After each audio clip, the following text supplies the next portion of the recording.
that's what it takes to get people out and about, get them educated, that's totally cool. I am basically I'm a backyard gardener. I'm not a commercial grower. I'm not a commercial hemp grower. I'm basically the guy that helps the folks who get their medical card, they're brand new to the game, and they don't know what the hell they're doing. So whether it's accessing clones, teaching you how to get them in the ground, how to get them out of the ground, what to do with them once you got them out of the ground, that's where I can come in and help folks. And a lot of it is to try and save them money, because a lot of these people are dependent on these opioids, or they're trying to use these medical products. They're going out to the store, and if you don't have a card, you're paying full retail for this stuff, and the cost adds up real fast. So, I mean, you can save thousands of dollars by learning to grow your own medicine and process it yourself. And so that's what I do. So basically, just basic gardening questions. If I know there's some expert growers in the room here with me, some guys that have been doing stuff for a while, but I'm here just to answer those general gardening questions. And so, what do you got? Yeah. I think I have, okay. I think I have this mold that has started in some of the plants, and I cut some of it out. But it has heavy bugs, so if I spray off my plants to get rid of the bugs, then the mold for me, it works. You can. You guys are in a greenhouse, aren't you? Yes. Yeah, and that might be why you're dealing with the mold issue as far as being able to control that humidity in the greenhouse. So if you've got good ventilation in there. Well, when it got cold, I closed up. There's 3 vents along either side, Right. which the wind comes this way. So I closed them off, and I have a fan up there at the top that sucks out. Right. But, so I don't know. I closed those off, so I don't know, maybe I did the wrong thing. Right. Well, your air exchange is what you're looking for. You need to replace that air in that greenhouse every few minutes, every 3 to 5 minutes ideally. So if that air stays in there and gets stagnant, humidity is just going to climb, and temperature and humidity will just, oh yeah, I love it. Well, the mold's going to you know. So that, first thing you need to do is try and figure out how to get that humidity under control in that greenhouse, so that you're not going to deal with the mold. Because I was surprised yesterday when you said you had some mold. Because even as wet as it's been, I don't think I've not done harvesting yet, but I haven't seen any mold on my plants yet. And with that rain we had the other day, it was like, oh, I got for sure. In fact, this morning, before I came here, I was pulling plants and pulling stuff out of the ground still. So anyway, yes, if you've got mold and you go and spray it, put on your plant, you're not helping the situation. But you've got bugs. You're getting close to harvest time, so you might want to just go ahead and harvest. Eat the bugs. Well, literally, it sounds bizarre, but if a lot of people hang their plants, if you don't have a really big harvest, cut them up and just put them out on screens, and you're going to see bugs exiting all over the place. They're out of there. They want to leave. And I'm serious. I had my blue green was really, the aphids were just piling into it because I quit spraying like late September. And so cut them up, put them out on the screen. I go back out there 24 hours later, and there's just aphids all over the floor. You know, so they want to exit out of there. Most of them do. Okay, The rest is fine. I'm sure I was gonna trim them before I dried it. Yeah, that's what I'm talking about. Trim it up, then you can lay it out on the screen if you have that ability to do, you know, as opposed to hanging them. You can hang. This year I'm hanging because I got so much going on with that rain. I was just hanging stuff to get out of the way. Okay. Okay. But if you have the ability to lay it out on the screen, especially if you got bugs, I would. You got a question? Actually, I had a question. Have you distinguished whether it's bud rot or whether it's mold? Good question. Yeah. Most likely, I'm guessing, in the greenhouse situation, you're probably looking at mold. But she said she had bugs. So that could be the bugs she was talking about. I don't know what bugs you were talking about. Yeah, I think you're talking more like, well, I know you had, didn't you have like spider mites? Yeah. Well, I thought it Russet did, mites or spider mites, do you know? I don't It's know. really important to look. Cause the other guy, somebody said something about russet mites, and I looked up on the internet, and they look like that too, and they look like spider mites. Well, your broad mites are much teenier than a standard spider mite. I mean, you need like a 60x loop to really get a good look at them. And On the the damage russet looks mites? different. Yeah, the damage looks different too. Spider mite, you've got like that kind of salt and pepper speckle on the leaf, and you know, you can catch them fairly early because they're easier to see. But the broad mites, the russet mites, the edges of the leaf will curl up, they Yeah. attack the fresh growth. There you go, Bradshaw, you got a Oh. picture of it. There's one of my plants I was pulled, that's looking at, that's probably a 60X, that's how small. those Yeah, it things takes are. at least a 60. That's a russet guy. Oh, okay. So these you can see. Yeah. we can Okay, see. they're probably spider mites then. Okay. Yeah. Or even if they're bigger than that, they could be aphids, I mean, you know. And that's where you kind of learn the kind of damage, learn what they're leaving behind, you know, what it looks like when they kind of chew on your leaves. The spider mites are really, once you've seen them a couple times, you can really spot them after that. The Well, one of damage. my patches that I cut out, I thought had like a webbing. That'd be kind of most so likely that spider would be mite like then. a spider mite. Yeah. So maybe it's more of the bug damage. than And they the like, mold. probably a combination of both. I mean, without seeing them there, it's really hard to say. Okay. Yeah, probably a combination of both. But she's right, there is a difference between bud mold and your bud rot. You know. And then you could have worms in there too that don't help the situation. I've cut in where I thought there was literally mold there, but it was a catworm. So when they fall off, and if I have them in the garage, because that's where I'm set up right now, to hang them and put them, Well, they're where are they most of gonna them go are- from there? Are they They're gonna most get of them into? are just gonna die. The weather's too cold, there's nowhere for them to go. Are you hanging the whole plant up? No, I was trimming it. Last year when I had the aphid problem, all of them went upward, They do. up to the They're stem. going So to like the if you yeah. put sticky tape and traps like that, they actually will go up and get stuck on all that. It's better than having them go up and get stuck and die and then fall onto your product. So you got to think about that. Okay. And really to kind of document that stuff, take some pictures like Brad did, where you can start identifying yourself next year, you go, oh, there's the same damn thing again, you know, instead of just trying to guess who it is and what it is. And don't hesitate to take a picture of it and email it to me. Take a look at it. Okay. I wasn't sure. Oh, that's not a problem. I always feel like, But the broad mice around here the last few years have just got bad. I mean, I've been growing for 40 years and I never saw a broad mite until 3 years ago. The russets have Where been. the hell they, yeah, broad mite, rust, same thing, right? I understand they're not the same thing. Well, a broad mite is a general term for a russet mite.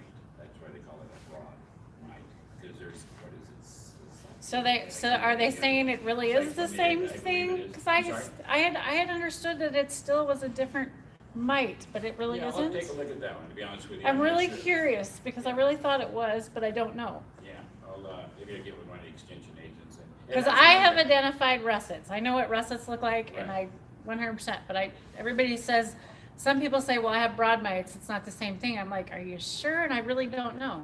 Yeah, I'll get with the extension on that one, because I was under the impression broad was just a general term for those mites, because. Okay. There's russet and like cyclonid, or I believe it's called, or something like that, they're in that same family. Okay. So there is more than one mite you're dealing with. Right. Okay. And Interesting. for whatever reason, I know the reason they call them russet mites is you'll find them in the commercial potato industry. That's one reason I think we're seeing them. They're just, all of a sudden cannabis has started popping up more in people's backyards and fields, and they love it. Yeah, they're just not a one plant bug. They Oh, like no. lots of And- stuff. and That's the because problem. They're so small, they can come in and set up house before you even know it. On the wind. Yeah. They and blow in that's the why wind. I spray every 2 weeks, whether I see anything or not, when I'm outdoors. I spray every 2 weeks. What are you spraying with? I'm either using green cleaner or Nukem, but I know there's tons of other products out there that work really well. Nukem is citric acid based, and green cleaner is pretty much, they've got isopropyl alcohol in it, but it's almost like a soap, like a Safer's, but they use alcohol as well, where it just dries the little buggers up. It's more of a contact killer. Only in veg, correct? Yes. Well, no. You can use it in flower, but I would recommend. I cut off like late September there when it just really started kicking into flower mode. I should have sprayed another time or two and focused more underneath, because that's where the aphids started moving in, and they move up into the flower because they're looking to winter over and reproduce. So anyway, you can spray in the flower stage, but it can short term can damage the pistils. So you just got to be careful. Pay attention to what you're doing.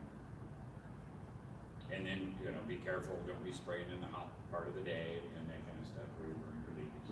I always spray in the evenings. But if you can get on, if you're doing outdoors, your best to spray on a regular basis to avoid having to mess with what you're So if You mentioned the Newcomb, so how I understand also the Newcomb, and I think it did actually alleviate some of the mold that actually ended up on a leaf that I had. Newcomb actually killed it, I think. I haven't verified yet. Right. It was on some clones that I did, and I sprayed some Newcomb on there, and it hasn't showed up yet, and this has been 2 weeks. Wow. So I'm not saying yet. To Yeah. me, I need to go longer before yeah. I say, but as of right now, the Newcomb helped that on a clone that I had. So that might be something you want to try, and it might help with the spider mites as well. I don't know. Yeah, it works on spider mites, and, Yeah. and you gotta be careful with it. It'll burn your plant really easily if you're not, if you mix it in properly or put it on during the heat of the day. But the Newcomb's supposed to help with that mold, and so I don't know if that would help. Just a Yeah, suggestion. I've always been leery of spraying for mold. Right, exactly. I know. But, So, yeah. But I know there are products that, you've got sulfur and copper and all kinds of stuff. That's good for mold. But the best thing you can do if you're growing indoor is just keep a good, clean environment, proper air exchange, and you really shouldn't have to worry about mold. It's always there. The mold spores are present, they're here. It's just giving them the conditions to thrive. And your greenhouse is there. Does it also maybe attack maybe a weaker plant? So if we're not keeping up on the fertilization and Yeah. stuff, kind of like, if your body's down, your immune system's down, it kind of attacks. Yeah, and the bugs Kind of, know that's it. another way. Yeah, kind of another way to look at it, I think. Yeah. And don't hesitate, more indoors, if you're growing indoors and you see a dirty plant, throw it away. Don't mess with it. Yeah, especially with broad ones. Those little buggers, man, they are nasty. They can hide in places. So I don't hesitate to just take my losses and throw that plant away. And then move on. Any other questions? Good. Looks like we have pretty much experienced growers in here. I do have a question. I've never grown outdoors myself. I've only grown indoors. What's your opinion on super cropping for a plant that's going to be meant for outdoors? That's a good question, because my background is primarily indoors too. It's not good. What do you think on that, Frank? Because the What is winds, it? at least here, the winds are horrible for that. Cause I went out, I broke them over. It all depends. I mean, you pinch them and kind of twist them a little bit just to get them, to knock blood a little bit. But, Now, are you talking? Okay, so- Bending, Yeah. there's training in that sense? low stress. You can do Yeah, low stress. yeah, that whole low stress training is what I That's recommend. good, but Yeah. I broke them over and then the wind just starts beating the shit out of them. And in that case, just top the damn thing. Yeah. That's what- And basically what he's doing is talking about either topping it or bending it to where you get a higher yield. Another outdoors, one thing I do outdoors, a trick I learned from my brother who's been outdoors for years, is clear out the inside, thin out all those secondary branches and all the little popcorn buds, to where all that energy can go to the outside, to where all your sunshine is. And not to mention the wind. You get those windy days, the air is gonna pass through that plant a lot easier because it's not so densely foliated, But, so, yeah, I literally took my blue drain and she was gonna get so tall that I topped her. And then I had about 8 or 9 colas take off from there. And I bent those babies and that thing's gonna yield at least 5 pounds. So, that's good. But yeah, I think you can do the same type of stress of the training you do indoors that you can do it outdoors. But it is a little different, like Brad's saying, because you're dealing with different environment. I could definitely see that being a factor. Oh yeah, with outdoors, and especially around here, the wind it can just tear your plant up real fast. And I just do the simple netting, and that kind of helps hold them in place. That was going to be my next question. Yeah. Would support help? It does. So, oops, sorry. Okay. So what is your growing experience? Like, what do you prefer? Do you do like a KNF style? Do you do organic, no-till? I'm Any of organic, those? no-till. Okay. I keep it very simple. Yeah, and that's as simple as possible because there's so many products and different techniques out there nowadays. I've been 8 years in the WSU Master Gardener program. Keep it simple. Keep it simple, stupid? Yeah. So yeah, for me, I just do organic, no-till. Just try and keep a really good soil in my backyard, and then I try and use a little bit of integrated pest management where you've got a lot of other plants around that attract ladybugs and attract other things. And I'm gonna throw something out here, and I know this is gonna go against what you do, Marilyn. When people are buying ladybugs to put into their backyard, if there's nothing there for them to eat, they're out of there. Mhm. But when we're buying these ladybugs, they're imported. Mhm. Most of them are coming from China. So you're literally introducing a non-native species. Because there are many different types of bees. And what the consequences are, I don't know. But I'm not a big fan of introducing foreign critters into other environments. So Can you get them that aren't? you probably would have to go online to get them. But most people are buying them out of the country because they're very cheap. If you- So, have a good, healthy backyard, lots of vegetation around. I'm literally having to throw ladybugs off my plants right now. I got so many. They're playing for me, but I don't buy ladybugs. They come to my yard. Yes. So for the comment on the ladybugs, from what I'm understanding, when I talked with the beneficial insectary, I think they're out of Oregon, was one of them, or another one out of California, I can't remember, called two of them. And how they explained it to me, that your lacewing larva is going to be better. They eat much more of the mites or whatever you're going to want. They can consume a lot more than your ladybugs will ever consume. They can't, like your ladybugs won't even touch the amount that these things can consume. What were they? They're called lacewings. They're called lacewings. And Mike was It's just showing a you. bug. Yeah. It's lacewings larva, but if you call, I think there's one out of California and one out of Oregon, beneficials of insectary, I think they're called. And if you call them direct and just tell them what area you live in, what your kind of bug you're dealing with, they will help you out. They will answer questions for you. They're really good. They really And you have can even been. buy parasitic mites now too. Mites Mhm. that eat other mites. Yes, for like if you fungus gnats and all Yeah. that, it's beneficials are just, I'm seeing so much good with that. They really are. Yeah. But again, remember, if you're buying them to put on your plant and there's nothing there for them to eat, they're out of it. So try and attract them naturally if you can. So what do you use? Oh, just different plants. Flowering lots of plants, lots of pollen. vegetation that, you know, that attract ladybugs, that are gonna attract, praying mantises, they let them munch out on honeybugs. You know, just anything that's gonna attract other insects. And just do a little reading up on things that like to eat spiders. And plant some of those things in your garden. Because again, I don't buy ladybugs, but they're always there for me. And another thing is, learn what their eggs look like. They leave their eggs on my peach tree, and they're like little golden teardrops and little clusters, and you'll see them typically on the bottom of the leaf, maybe in a nook and cranny in a branch. That's a good thing, leave those eggs alone. Oh, shoot. Don't spray 'em, bud. Yeah. So, you know, learn what the good guys look like, so that you're not accidentally killing. Okay. Because outdoors, the bugs and the elements are our worst enemy. Yeah. So what type of cover crops are you preferring? Oh, gosh.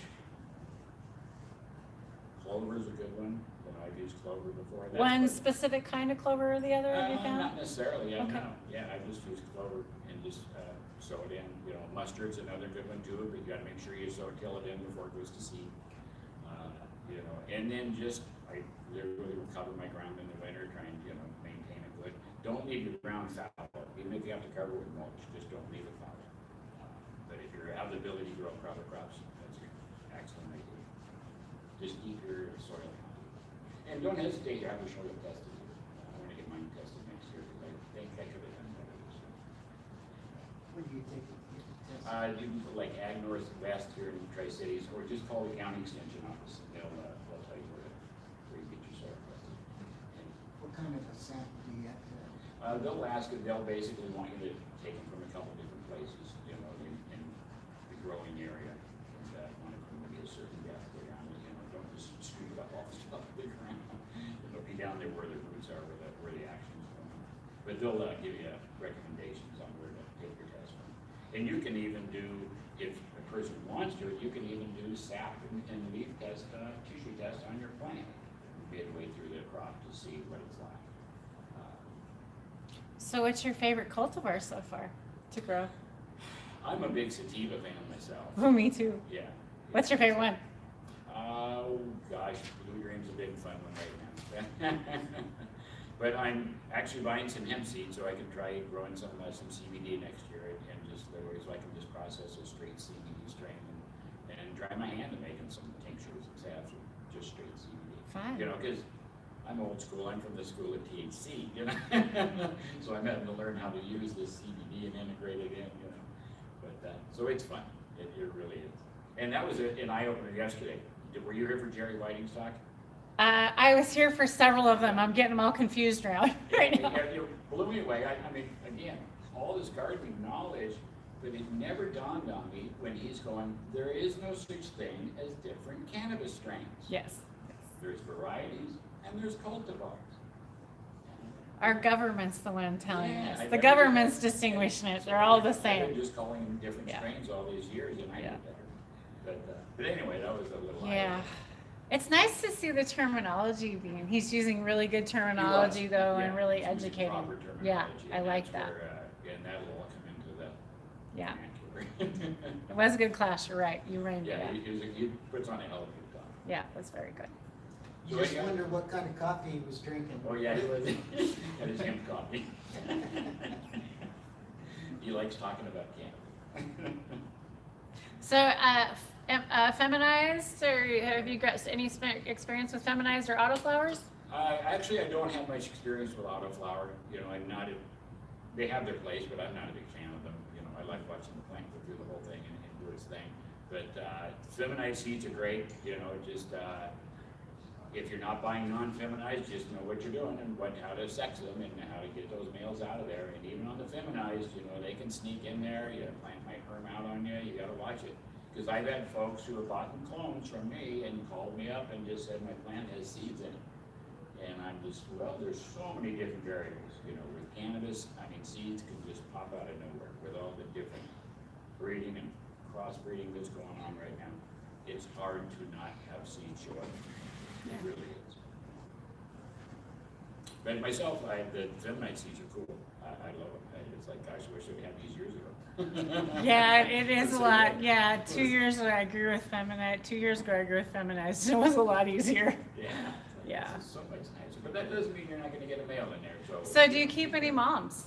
I do, well, in the winter I do. Basically, I grow my crop outside, and this is all new to me as I've moved outdoors, being an indoor grower forever. And then I won't have anything inside because of the bug situation. So once my harvest is done, everything's clean, I'll come online with some stuff this winter and put them up for moms, and then for clones next year. So when do you actually start then for your outdoor? Then you're starting? Well, my outdoor, I'll get that out. Hopefully, I can get out earlier than next year. You know, early May. Around here, you can still get frost in April. You know, it just depends on where you're at exactly. But try and get them out in May. I was late this year. It was almost the end of May time I got my stuff in. Have you had any problems with them pre-flowering on you? I've had, it seems more like sativas that are older, they're adults, you know, not the started from seeds. Right. Seem like they kind of pre-flower, so I've had to hold off till like probably June 26th, I think was probably about the best. Oh, wow. Like right at that, Yeah, like this unless you had other light out there. I was having difficulty with that. I don't know if you've experienced that at all? No. Okay. Not anything I'm familiar with anyway. Okay. Any other questions, guys? So you like blue green. What's that, is that kind of like orange crush or? It is more sativa dominant, yeah. And more sativa dominants tend to be a little more energetic. They don't, as much of a sedated effect. Remember I was telling you about watching those trichomes around when they start turning amber, it becomes a little more heavier, or that couch walking, some people call it. So I prefer something that's more energetic, because whenever I'm dealing, most of my issue is arthritis in the hips. And if I have to get out and do some work that day, it literally gives me some energy and gets me out there and do stuff. That was my next question. I was gonna ask you if some give you more energy than others. They do, and I just kind of gravitate to those strains that I like, you know. But no, I'm not much for, now the indica has its purpose, like my wife has insomnia, you know, she uses that at night. Viper Cookies, a strain I came across this year from a friend. don't do any regular cookies unless you're done with I was surprised because my son, we were real strict about things when we were growing up. That's before we had pain, you know. Or we got one sticker. And he's a wealth of information. He told me how he got his first seeds. They were shipped by CDs through the mail from UK. Yeah, that's surprising. And he had all kinds of chemicals to help us with, you know, that he had at his house that I didn't know about. Oh, that's funny. Yeah, back when I was a kid, it was just weed. About a 9 gram. We didn't know if it was helping with the pain, giving us energy, or, you know. My first quit, I dropped out of school and was working construction and stuff, and I went to work for a farmer hauling potatoes, and so my last paycheck, I got a couple truckloads of potatoes for my pay. And I got my little brothers, and we sacked up potatoes, and we went up to Oregon to sell them to the loggers and what all, you know, and we stayed in motels, we had a good time, you know. I was 16 years old, and they were 15 and 8, and I bought this lid because Ruben Rodriguez, one of the guys that worked on the farm, he sold me a lid, and we were unloading the potato truck at Rogers of Walla Walla, and I took a couple dregs, and that's all it took to put me on the ground. And I was going out there, and Ruben, he's a big guy, he reached in there and pulled me out of those potatoes because I was gonna go right out the chute. And then he unloaded my truck and pulled my wires and said, "Your truck broke down. I'll take it back to the farm." We're done with it. And, but anyway, we had this lid, and it was like Cheech and Chong. We're going the back way into Pendleton, Oregon, and this sheriff pulls up behind us. We put my little brother in the back under the tarp because we didn't want him knowing that we had some. And my brother was starting to roll on, and all of a sudden we saw that cop, and we were trying to figure out where we could do with it. We were doing everything, and we didn't even get to enjoy one smoke off that thing. And then he turns off.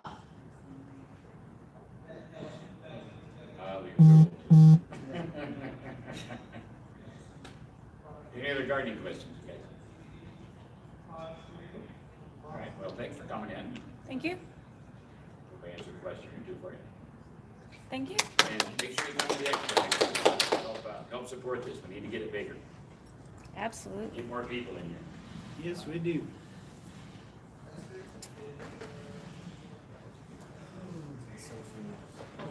Yeah, if you have questions, Marilyn, don't hesitate to email me. I always feel like I'm gonna get in trouble. Okay, guys. What's the next one? Next class. Yeah. What's your email address? What time is it? 4:04. Yeah, let me give you Okay, so there is a pet and CBD and question and answer at 4:30. So I'm gonna go live back at 4:30, guys, for the next one. It's this pet one right here, right there. So we'll be back for that one, guys. That's all. Okay? Yes, John. Don't forget to share, like, and subscribe. This is TaraLee Live checking in from Tri-Cities at the Expo Center with the, what is it? Hemp and Health. Hemp and Health Expo. Bye, guys. Thanks. That's all